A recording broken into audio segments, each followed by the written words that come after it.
Hi guys, welcome back to my channel. If you're new here, I'm Dr. Basili, a full-time orthopedic surgeon and faculty of orthopedics. I'll try to wrap this session as soon as possible. A lot of you have been messaging me regarding how many questions to attempt, how to manage time, and what are the last-minute exam strategies and tips that you might falter at or make mistakes in the exam that can give you devastating results. So the aim of this session is to complete all of those three things in as little time as possible.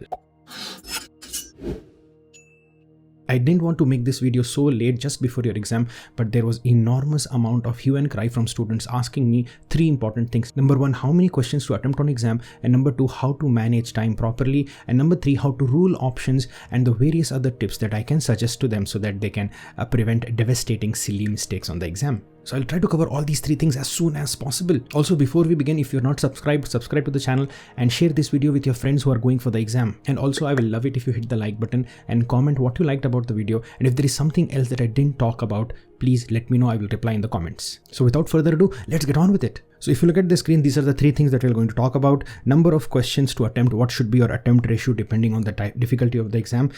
Time management, how fast and frequently you should keep looking at the clock and see how many questions you have finished. And number three, tips to answer more questions and to do it fast. These are the three headings we'll be covering, starting from heading number one. Number of questions to attempt and what should be your attempt ratio. Before I begin giving you any kind of answer or a number here, I'll be very honest with you. A previous student of mine, Dr. Noor, sent a message on his group and he said something like this: the best person to decide the number of questions you should attempt on the exam is you yourself. And it resonated with me. It makes a lot of sense because you see, you've been training for so long and you know how many questions to mark. And you also know what kind of questions are hard and what kind of questions are easy. So it is unfair for me to sit outside and tell you, you mark 180 or you mark 185 or 195. It's you and you alone who can decide how many to mark. But as a person who has given plenty of exam in my lifetime, I'll tell you this one important thing. Don't be too safe. Being safe is dangerous. The only people I suggest being safe on the exam are the people who are only interested to qualify and don't want a good rank. With that said, let me tell you this: if you want to get a good rank on the exam, you have to be as aggressive as possible. Don't be too cautious, be aggressive. And when I say aggressive, try to mark as many as possible, and this will entirely depend on the difficulty of the exam. If the paper is easy, people will mark 200 out of 200, and if the paper is hard, people will definitely skip out on a few questions. And depending on the difficulty, it can be 10 questions, 15, 20, 25, 30. So this entirely depends on the difficulty of the exam, and it's impossible for me to tell you how many you should mark. So number one, be as aggressive as possible. Try to mark as many as possible. Please understand that the chances of you getting it right are very high. Even if you can eliminate one option from the question, the probability of you getting the answer correct is 33%. That's quite a lot. And if you can eliminate two options from the question, the probability suddenly increases to 66%. So this is a very good probability of getting your answer correct. So try to rule out the options and get to the answer. The reason I'm telling you this is because the exam is not going to punish you a lot for making a mistake. Please recall that the correct answer will give you 4 marks and a wrong answer will give you only a -1. And we all know the universal calculation. If there are 10 questions that you have attempted randomly and you can only get 3 of them correct, that is 12 marks in positive, and the remaining 7 wrong, that is -7, total answer will be still in +5, which is +5 in positive. So please take the risk and answer as many as possible. Now the second important thing that I want to discuss is time management. Now this cannot be built overnight. You must have been practicing a lot of grand test and mock exams, so you are familiar with the speed that you should keep on the exam. A simple rule of thumb is that there are 200 MCQs and you have to do it in 210 minutes, which brings roughly around 1 minute per MCQ. But not all the questions will require 1 minute of your valuable time. Some questions will be very easy, so you'll quickly mark them and move on, and some will take a lot more time to understand and analyze, so you kind of have to balance. So a rule of thumb here is that within half an hour, reach approximately 35 to 40 questions, and by end of 1 hour, you should have finished at least 70 questions to be in the safe zone of time management. I notice a lot of students struggle when it comes to making a decision whether to stick around and still think about the answer or persist and move further when the questions are consuming a lot of your time. So here are the few things that I suggest to you. If you have come to a conclusion by finishing the question, you have to mark one answer answer. If you want to come back for review, you mark for review, but please mark it with the answer saved. So mark the answer and then mark for review, because in NEETPG exam, if you mark the answer and mark for review, it will still be calculated as an answer. And if you get it right, you have a high chance of getting those +4. You have already invested the time, so please might as well attempt the answer. Another reason why I find a lot of students wasting time, because they are unable to decide what to choose. See, a simple solution is, if you have eliminated an option after reading a question, that option is usually wrong. Please do not reconsider it. Please do not attempt reading it again and try to slot it in the answer. You have eliminated it. You have done it with your good judgment. Move on. And one last important tip, so that you do not waste a lot of time reading the same question again and again, is that if it is a factual question, the first answer that you usually come to or drive to is the correct answer. Your gut instinct is usually right. And the reason for that is because you've practiced for so many questions from so many grand tests. Your gut feeling tells you that this is the answer. So you should mark it, stop overthinking and move further. And this will definitely help you contain the number of questions in the fixed amount of time. Now I want to come to the crux of the video, the tips to answer more questions and get them correct, and to do it fast without wasting a lot of time and overthinking. So the first principle I want you to remember is about the elimination of the options. A lot of you will come across a lot of questions where you will have to eliminate the options. Just reading the question and coming to the option, those kind of questions will be rare and few, but they will be still there. But majority of the questions, you will have to eliminate the option to reach the correct answer. So this is the principle that I usually personally follow, and I suggest you should as well. If there is a question where you cannot eliminate even the single answer, all 4 options are new to you, or the question is new to you and it makes no sense, my suggestion is to leave it out. So if you cannot eliminate any option, leave it out. There is no point attempting it. It can probably add a negative score on your overall score. But this is very important. If you can eliminate even one option, I told you that the probability of you getting it correct is 33%, and that is a very, very important probability. So if you can rule out one option and you cannot answer between the 3, pick one, guess one, mark lagao, tukka lagao aur nikal jao. So remember, I told you, do not be too safe. Being too safe is too dangerous for you. You have to take a little bit of risk, and 33% is a very good risk to take. So please go ahead and take it. Now this is where majority of you will fall. 2 options you can eliminate and you're left with 2 options. So remember, if you can eliminate 2 options, the chances of you getting it correct is 66%, which is very, very high. And that kind of probability you should never miss. So 2 option nikle, definitely you will have to answer. Now the question arises, sir, kaise choose kare between the 2 options? So for this, I have 2 strategies for you. Strategy number 1. So if you're left with 2 options and you have absolutely no idea what the options are, pick any one of them, doesn't matter. Pick any one and you will be happy. Pick any one and you shall be happy. Do that. Now the second strategy is, if you have some idea of the 2 options, what to do. Now if you have some idea, look at all the 4 options, right? So these are the 4 options and you have safely eliminated these 2. So A, B, C and D. You have eliminated C and D. Look at A and B and look at the options which is closest to the ones you have eliminated. If B is close to C and D, which means that B, C, D are from the same pool, then the answer is A. And this can only be applied if you have some knowledge about A and B. Understood? So if you have some knowledge about A and B, look at which A matches with. If A matches with the 2 eliminated options, or B matches with the 2 eliminated options.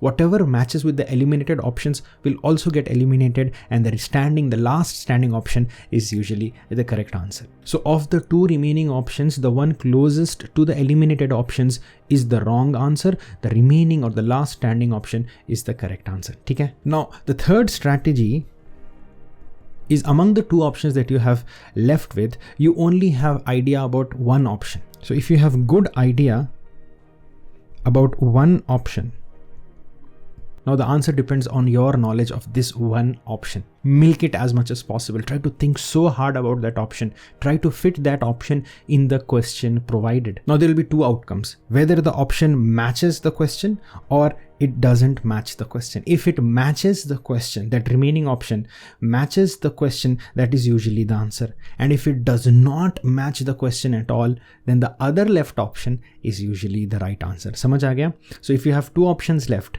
and you know one option very well, try to think hard about that option and try to fit it with the question. If that option matches with the question, that is the answer. If it doesn't, the other remaining option which you have no idea about, you mark that answer. All of these 3 strategies should be used if you can safely rule out 2 options. Okay? Now let's talk about the easy question trap. What is the easy question trap? Easy questions are supposed to be easy, no?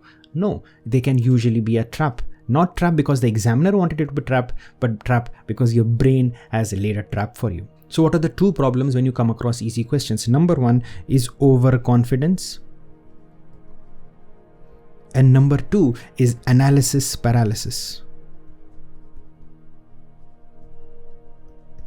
What is overconfidence? Overconfidence is starting to read the question, halfway through you understand what the diagnosis is, you look for the options, you mark it and move away.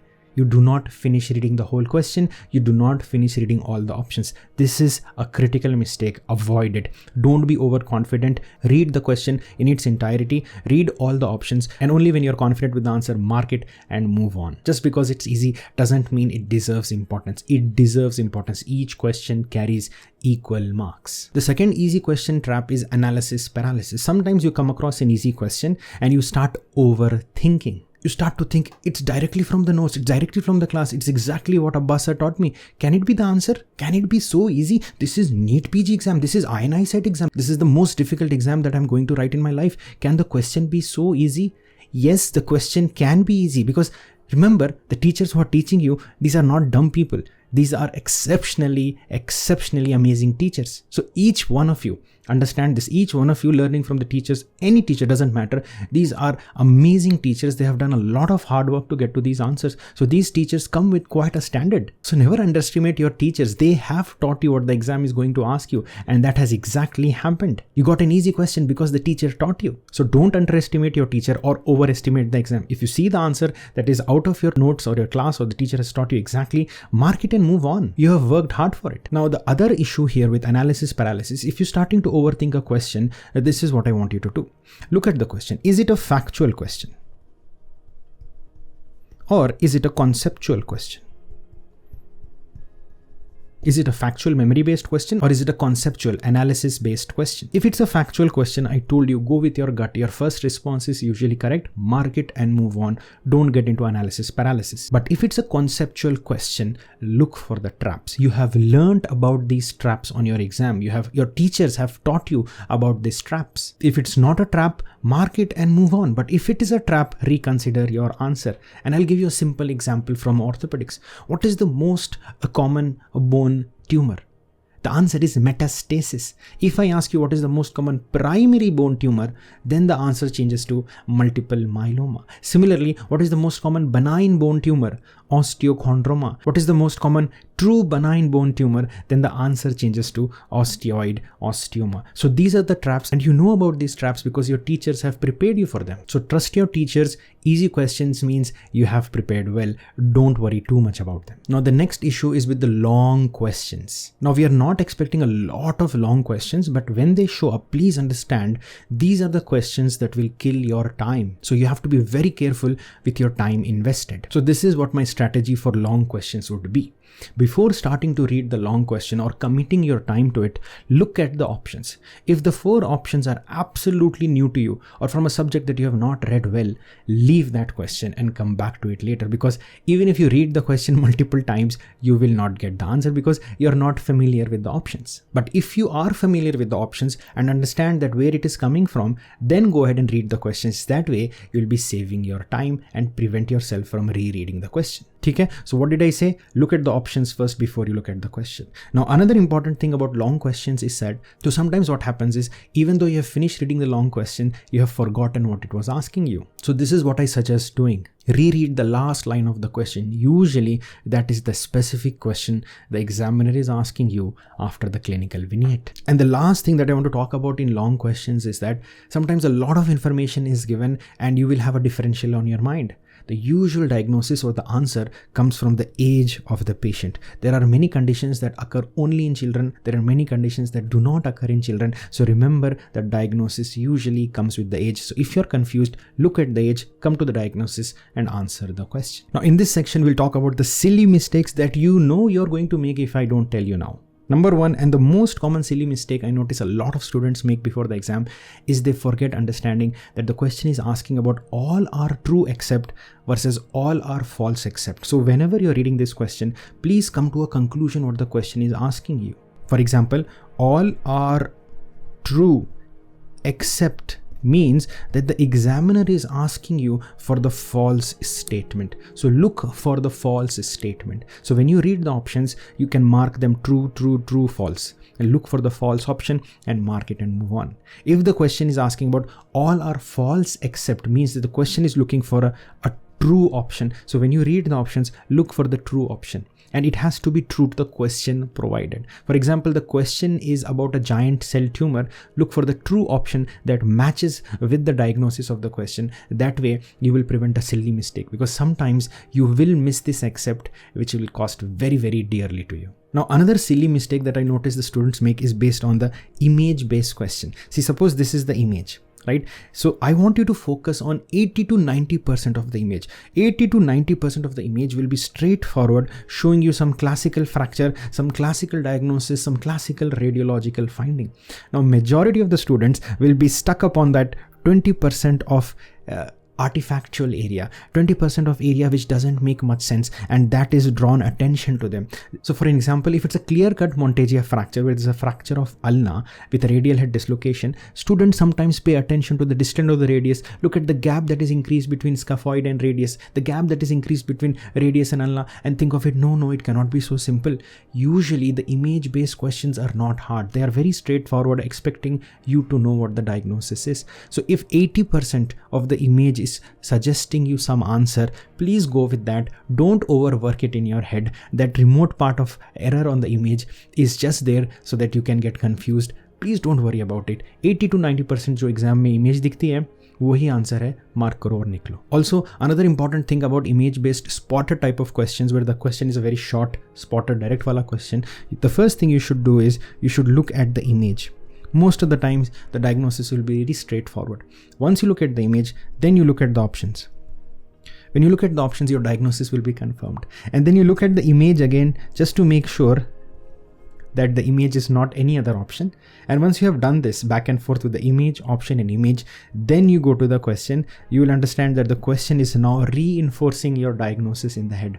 By doing this, you're saving your precious minutes where you would first read the question and then come to the image and then go back to the question. ऐसे मत करना. Look at the image, look at the options, then go back to the image and then go to the question. Usually you will finish the answer and move on. Now finally, some extra things that I want to discuss. Sometimes what happens is you will come across a question that you're not understanding or you're not familiar with. Please understand that the question is a circular entity. A question is a circular entity which also encompasses options. So if you do not understand the question to reach the answers, you can work the question from answers towards the question. For example, if you read a question doesn't make much sense to you, look at the options. Look at what these options are talking about.